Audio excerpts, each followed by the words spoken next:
নমস্কার, সকলকে স্বাগত। আবারও আপনাদের সামনে আমি অ্যাস্ট্রোলজার ডক্টর নীলাদ্রি নারায়ণ বাসু চলে এসেছি ইউটিউব চ্যানেল দি বং অ্যাস্ট্রো থেকে এবং ফেসবুকে শ্রী গণেশ জ্যোতিষ কেন্দ্র পেজ থেকে। আপনাদের কাছে আজকে খুব গুরুত্বপূর্ণ একটা বিষয় নিয়ে আমি আলোকপাত করব। সেটা হচ্ছে আগামী 4 মে অর্থাৎ শনিবার পড়েছে বর উত্তনি একাদশী বা বর উত্তয়নী একাদশী, পাশাপাশি সেই দিন পড়েছে শনিবার। শনিবারে একাদশী অথবা অমাবস্যা তিথি পড়লে পরে তার মাহাত্ম্য বিশেষভাবে পালনীয় হয়ে ওঠে এবং এই একাদশীর মাহাত্ম্য এতটাই মোক্ষম যে এবারের বর উত্তনি একাদশী যেটি শনিবার দিনকে পালন হবে, সেই শনিবারের একাদশী সারা বিশ্বজুড়ে একই দিনে পালন হবে। মাঝে মধ্যে এরকম হয় কিছু কিছু জায়গায় আমার যারা বিদেশি ক্লায়েন্টরা রয়েছেন, যজমানেরা রয়েছেন, তারা বলেন দাদা আমরা কবে পালন করব। এবারে প্রত্যেকের জন্যই কিন্তু শুধুমাত্র নিউজিল্যান্ড বাদে, নিউজিল্যান্ডে 5 তারিখে এই বর উত্তনি একাদশী পালিত হবে। বেশিরভাগ বাদবাকি সমস্ত বিশ্বে 4 মে অর্থাৎ 4 মে এই দিন কিন্তু আমরা পালন করব। অবশ্যই আমরা পালন করতে চলেছি কি? আমরা পালন করতে চলেছি বর উত্তনি একাদশী তথা শনি একাদশী। এবং এই শনি একাদশী নিয়ে থাকবে অনেক আলোচনা, অনেক কথা। এবারের এই শনি একাদশীটা বিশেষ হতে চলেছে। কারণ কি? এগুলো নিয়ে আস্তে আস্তে আসবো। তার আগে আমি একাদশীর টাইমিংটা আপনাদেরকে একটু জানিয়ে দিই।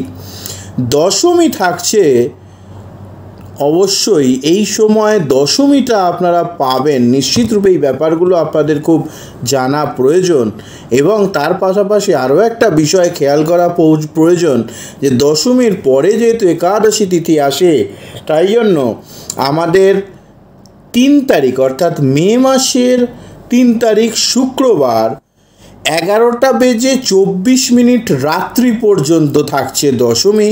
এটা বিশুদ্ধ সিদ্ধান্ত পঞ্জিকা মেনে, অর্থাৎ ঠিক 11:25 একাদশী পড়ছে রাত্রিবেলা 3 ফেব্রুয়ারি, আর যাকে আমরা 20শে বৈশাখ বলবো।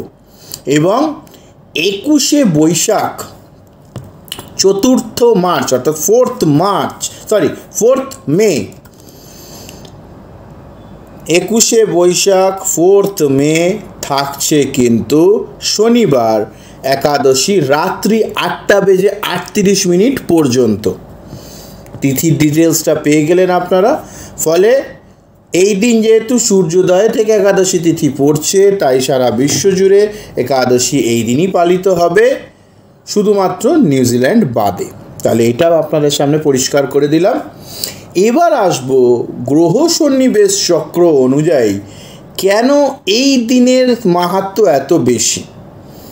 শুরুতেই বলবো এই দিন প্রায় পুরো দিনটাই কিন্তু থাকতে চলেছে পূর্ব ভাদ্রপদ নক্ষত্রের আন্ডারে।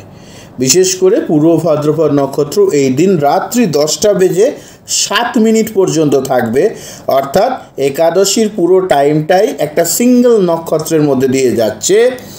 এই দিন থাকছে ইন্দ্রযোগ, বৃদ্ধিতি যোগ আর বল্লভকরণ। ফলে এইগুলোর কারণে কিন্তু এই যে 4 মের শনি একাদশী বা বর উত্তনি একাদশী, তার কিন্তু একটা বিশেষ মাহাত্ম্য তৈরি হচ্ছে। 123 বছর পর এই মহাজাগতিক যে তিথির সঙ্গম সেটা ঘটতে চলেছে।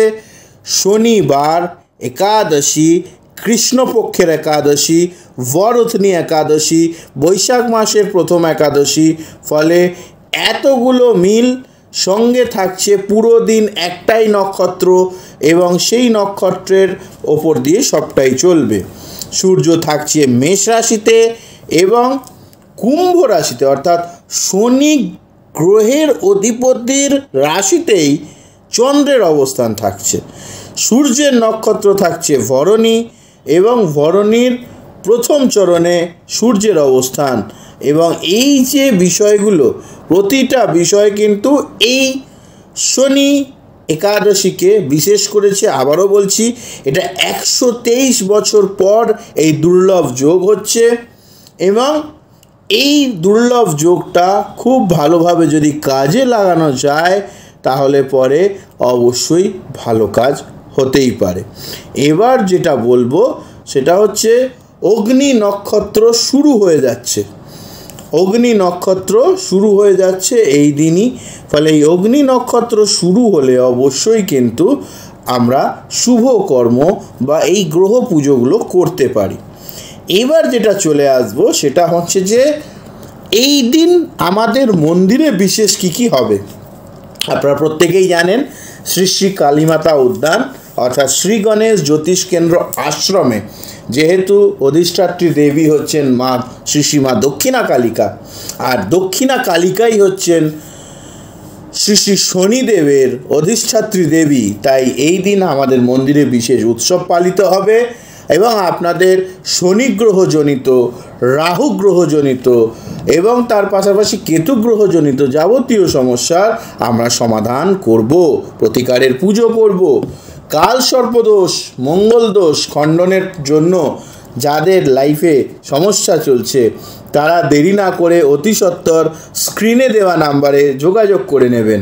খেয়াল রাখবেন, কনসালটেশনের পরেই কিন্তু আপনারা প্রতিকারের ক্ষেত্রে বা প্রতিকারের পুজোর ক্ষেত্রে যোগদান করতে পারবেন। ফলে একটু হাতে সময় নিয়ে যোগাযোগ করবেন।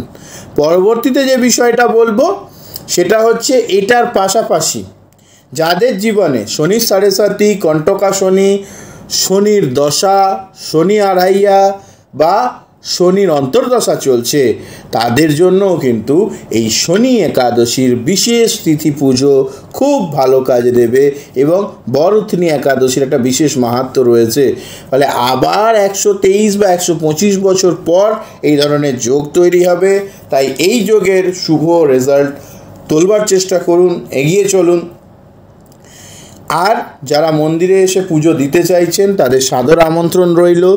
যারা যোগাযোগ করে নেবেন তাদের টাইমিং জানিয়ে দেওয়া হবে। যারা আসতে পারছেন না তারা ভার্চুয়ালি প্রেজেন্ট থাকবেন, অর্থাৎ অনলাইনে আপনারা পুজো দেখতে পারবেন, পুজোয় জয়েন করতে পারবেন। প্রত্যেককে এই শনি একাদশীর আগাম শুভেচ্ছা, অভিনন্দন। দেখতে থাকুন, সঙ্গে থাকুন। শ্রী গণেশ জ্যোতিষ কেন্দ্রের বিনম্র নিবেদন। আর সবশেষে বলবো, সব জ্যোতিষী বারবার, নীলাদ্রি নারায়ণ বাসু একবার। বৈদিক জ্যোতিষ এবং তন্ত্র যদি আপনারা শিখতে চান সেক্ষেত্রেও কিন্তু আপনারা যোগাযোগ করবেন। অবশ্যই কোথায় যোগাযোগ করবেন? স্ক্রিনে দেওয়া নাম্বারে। জ্যোতিষ কোর্সে ভর্তি চলছে। পাশাপাশি এই শনি একাদশী নিয়ে বিশেষ যে এপিসোড আজকে আমি বললাম, অবশ্যই প্রত্যেকে যত দ্রুত সম্ভব শনি গ্রহজনিত সমস্যা বা অন্যান্য যে কোনো সমস্যার জন্য শনিবারের বিশেষ পুজোয় আপনারা প্রত্যেকে অংশগ্রহণ করুন। সকলে ভালো থাকুন, সুস্থ থাকুন। নম নারায়ণ, জয় শ্রী শনিদেব। ওম শন শনিশ্চরায় নমঃ। প্রত্যেকে ভালো থাকবেন, সুস্থ থাকবেন। নমস্কার। হর হর মহাদেব।